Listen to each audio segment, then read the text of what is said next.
तो एक टॉपर से मिलने के बाद एक सबसे बड़ा सवाल होता है, हम्म। क्या रूटीन फॉलो करती थी?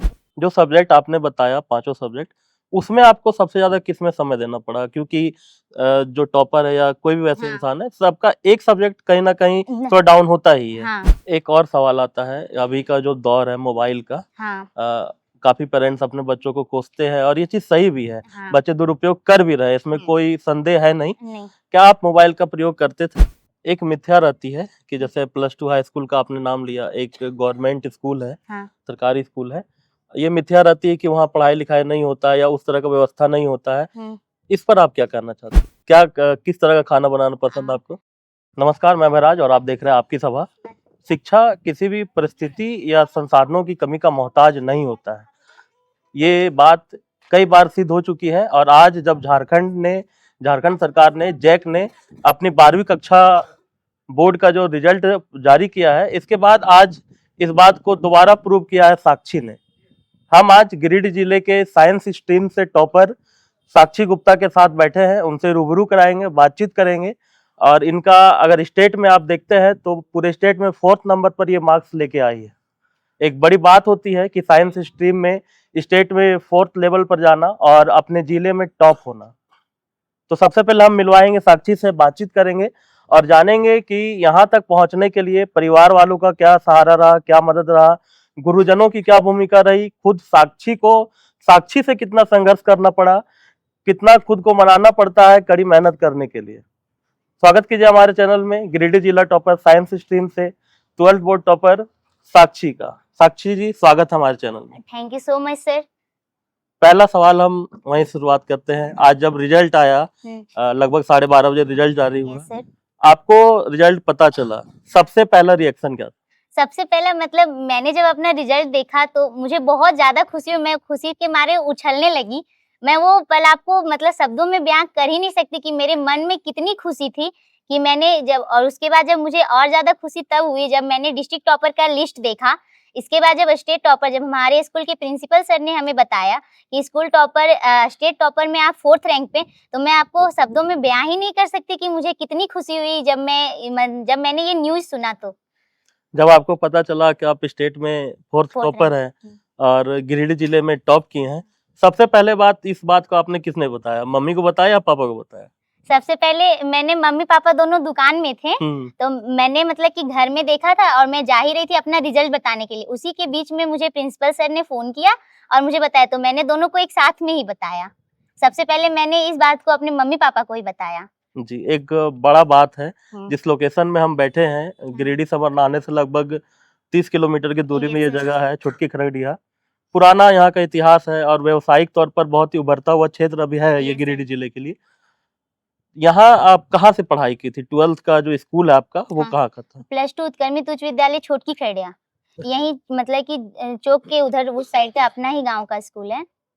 और जो आप तैयारी करती थी जो 12th बोर्ड का, वो कहाँ से करती थी? वो मैं गिरिडीह से करती थी। गिरिडीह से हाँ, करती थी। तो यहाँ के भी शिक्षक का बहुत बड़ा योगदान रहा। यहाँ के भी शिक्षक हमें हमेशा मार्गदर्शन करते रहते थे। बीच-बीच में फ़ोन के माध्यम से या कभी स्कूल जाके मैंने उनसे मार्गदर्शन बीच-बीच में लेते रही हूँ। आपका जो स्ट्रीम है साइंस, उसमें आपने कौन-कौन सा सब्जेक्ट रखा है? फिज़िक्स, केमिस्ट्री, मैथ, इंग्लिश और कंप्यूटर। कंप्यूटर को रखा है आपने? Yes sir. हाँ, ये ज़रूरी भी है क्योंकि आने वाला समय जो पूरा युग है हमारा एआई से है, एआई से हो मशीन लर्निंग पर हम जब यस चल रहे हैं, तो बहुत अच्छा ये सुनकर मुझे भी अच्छा लगा कि आप कंप्यूटर को अपने कंप्यूटर विषय में साइंस शामिल की हैं। आगे क्या सोच रखती है? कहाँ क्या आगे क्या करना है? मैं आगे देश की सेवा करने के लिए सिविल सर्विसेज में जाना चाहूँगी, क्योंकि देश की सेवा अगर मैं करना चाहती हूँ तो उसके लिए मुझे एक बेस्ट प्लेटफ़ॉर्म दिख रहा है सिविल सर्विसेज, इसीलिए मैंने अपना निर्णय लिया है कि मैं सिविल सर्विसेज में जाना चाहूँगी। और अभी 12th के बाद जस्ट आप क्या करना चाहती है? किस में एडमिशन लेना चाहते हैं? कुछ अभी डिसाइड किया? नहीं, उस तरह अभी मैंने मतलब कि कुछ-कुछ मैंने देख के रखा हुआ है, लेकिन अभी मैंने पूरा फाइनल डिसीज़न नहीं लिया है। रिज़ल्ट का वेट मैं भी कर रही थी। तो एक टॉपर से मिलने के बाद एक सबसे बड़ा सवाल होता है, क्या रूटीन फॉलो करती थी? क्या रूटीन मैंने फ़ॉलो किया? मैं मतलब कि जैसे मैं 12th स्टार्ट जब की थी, तो मैं 6 घंटे लगभग पढ़ लेती थी। मतलब उतना टाइम मैं निकाल के उतना मैं पढ़ पाती थी, उससे ज़्यादा मैं टाइम नहीं निकाल पा रही थी। इसके बाद जैसे ही मेरा सिलेबस वगैरह सब कंप्लीट हुआ, तो जनरली हम सभी जानते हैं कि जैसे कि 2 महीना पहले लगभग सिलेबस कंप्लीट हो जाता है। तो 2 महीना के बाद मैंने एक प्रॉपर रूटीन बनाया था, खाने का टाइम अलग, पढ़ने का टाइम अलग, और उस रूटीन को मैंने प्रॉपर फॉलो किया।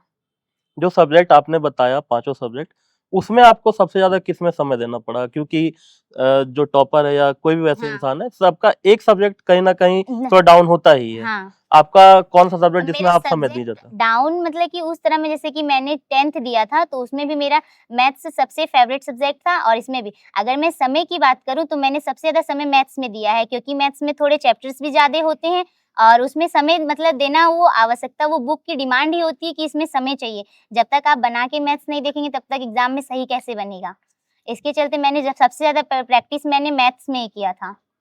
एक और सवाल आता है, अभी का जो दौर है मोबाइल का, हाँ, काफी पेरेंट्स अपने बच्चों को कोसते हैं और ये चीज सही भी है। हाँ। बच्चे दुरुपयोग कर भी रहे हैं, इसमें कोई संदेह है नहीं। नहीं। क्या आप मोबाइल का प्रयोग करते थे? हाँ, मोबाइल का प्रयोग मैंने किया है। अब रहा बात कि जैसे धरती पे जितने भी सामान हैं, वो आप सभी जानते हैं कि उसमें एक का है अगर बेनिफिट, तो लॉस भी है। जी तो अगर बिल्कुल। हम देखा जाए तो मैंने मोबाइल का मैंने उसका बेनिफिट्स ही लिया है। मैं मोबाइल का यूज़ करती थी, लेकिन जैसे कि मेरे काम भर का जितना है उतना, मैं आलतू-फालतू चीज़ों में अपना समय उसमें नहीं जाया करती थी। जी। और आपके परिवार में और कई भाई बहन छोटे जो आपके बाद 12th में जाएंगे, हाँ। उन्हें क्या मैसेज देना चाहते उन्हें हैं? मैं यही मैसेज देना चाहूँगी कि जैसे 12th क्लास जैसे मैंने पढ़ना स्टार्ट किया था, तो ट्यूशन से पढ़े या फिर स्कूल से पढ़े। तो स्कूल में टीचर्स अगर चैप्टर्स कंप्लीट कर देते हैं, तो वो हमारा कंप्लीट नहीं होता। हम अपने से एक-एक करके अगर चैप्टर्स कंप्लीट करें, और अगर जैसे मैंने किया था, मैंने पहले ट्यूशन में अगर कंप्लीट हुआ या फिर स्कूल में कंप्लीट हुआ, तो मैं उसको अपने घर में कंप्लीट करके उसको परफेक्ट कर लें। तो इस तरह लाइन बाय लाइन करते-करते जब हम एग्ज़ाम के टाइम में सिर्फ रिवीज़न करना होता है, और अगर हम टीचर्स के भरोसे छोड़ दें कि वही सारा कंप्लीट करते जा रहे हैं, वो बोल रहे हैं कि मेरा सिलेबस कंप्लीट हो गया, लेकिन हमको देखना है पहले मेरा सिलेबस कंप्लीट हुआ या नहीं। टीचर्स का तो सिलेबस कंप्लीट हो ही जाता है। वो पहले अपना सिलेबस अगर हम कंप्लीट करके रखें, तो जो बीच में जो हमको एग्ज़ाम से थोड़ा-सा पहले टाइम जो मिलता है, उसमें अगर हम रिवाइज़ बढ़िया से कर लें, तो हो सकता है। जी। एक मिथ्या रहती है कि जैसे प्लस टू हाई स्कूल का आपने नाम लिया, एक गवर्नमेंट स्कूल है, हाँ। सरकारी स्कूल है। ये मिथ्या रहती है कि वहाँ पढ़ाई लिखाई नहीं होता है या उस तरह का व्यवस्था नहीं होता है। हुँ। इस पर आप क्या कहना चाहती हैं? अगर शिक्षक बढ़िया हो, जैसे कि मेरे स्कूल के जो शिक्षक थे, प्रिंसिपल थे उमा शंकर सर, उन्होंने अगर टीचर्स चाह लें ना, तो बच्चे अगर थोड़ा-सा भी अगर बच्चा मेहनत करता है और अगर टीचर चाह ले, तो वो आगे नाम रोशन कर सकता है। जैसे बहुतों में हम लोगों ने भी सुना है कि सरकारी स्कूल है, वहाँ से पढ़ाई नहीं होती है, ये नहीं होता है। अगर शिक्षक चाह ले, तो वो ज़रूर करवा सकते हैं। जी। पढ़ाई जब आप टॉप किए हैं, तो पढ़ाई में तो